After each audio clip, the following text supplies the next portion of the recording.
Yogita, so good to finally meet here. There's been so much talk last year about corporate actions, and I'm pretty sure 2024 is going to be another year where clients will be asking me so much about corporate actions.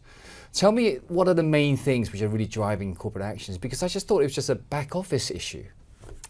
Wow. Well, first of all, it's good to meet you. So it's likewise. Corporate actions, what are the main things? I mean, corporate actions forever is all about risk mitigation and operational efficiency.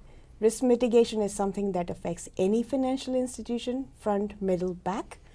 Operational efficiency, of course, is primarily impacting the back office because that's where the corporate actions processing takes place.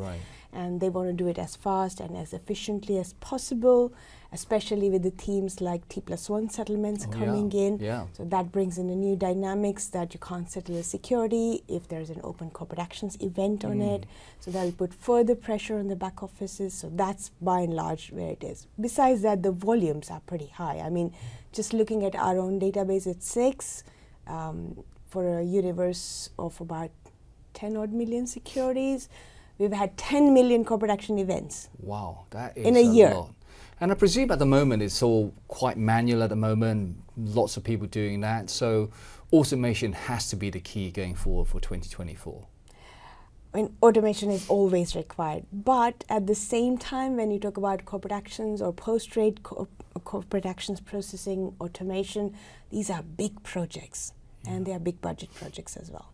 So what it means is that our client organizations or intermediaries who are participant in this place, they're massive projects. They can't always have a project which will completely overhaul the whole place.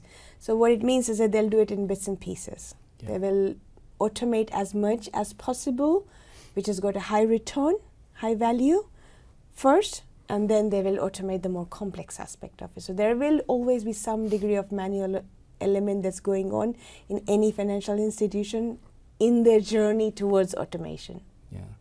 I mean, just on that, in terms of budget costs at the moment, we've had a few clients who've said to us they've got multi-sources at the moment, different platforms feeding into that. Can SIX really be that one source that can really help financial institutions? This is a massive, massive exercise.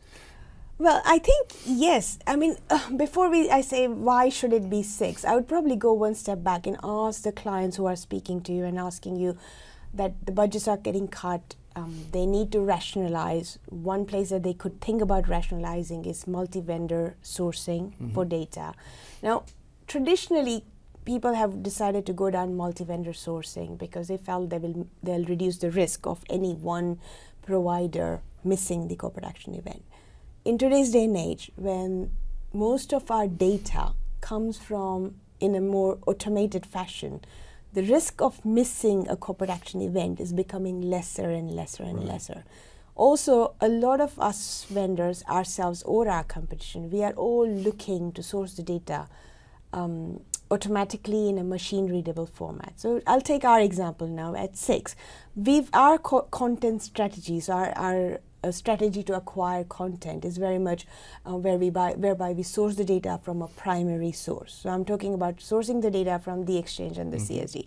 Now, if you have 2-3 providers, and in some fashion they're all picking up, say, North American data from NYSE, and you're comparing that data, I don't know how is that going to give you anything better, because if you're all getting it from the same place. So the key would be to go and ask your provider, where are you getting your data from? And then understand their content strategy and choose a vendor accordingly, a best option, whereby you are reducing your double spend, because otherwise you're spending twice, thrice for the same data set from the same source.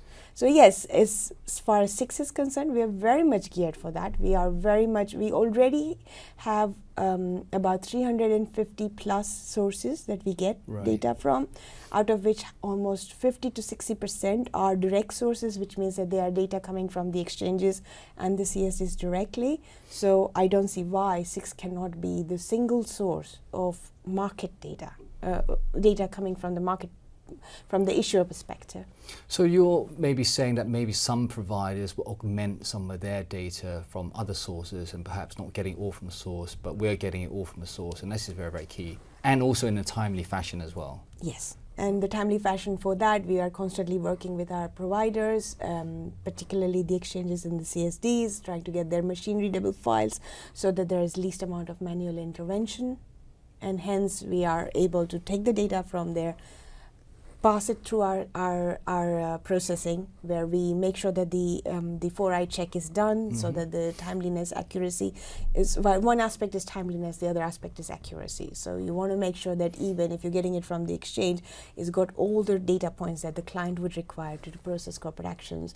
And we do all that processing and we just pass it out. We don't hold back any information till the record is completely cleared out. We put various flags to let the client know that this is preliminary information or this is completely validated, completed information that we are providing to them. So, yeah. Yeah, well, there we go. My first comment talking about just a basic exercise is certainly not. And I presume in 2024, especially with what you said about T+1 being even more timely, it's going to be absolutely crucial to make sure that there is a provider out there like us who can really provide accurate information, timely information, in order for the banks to really continue to do their core business. Absolutely, and also specifically in SIX, we have offering our delivery at every 15 minutes, so it's near real time. And I think those of our clients or our future clients, they should definitely look at that, our offerings which are near real time from a timeliness point of view, because they'll get updated data every 15 minutes.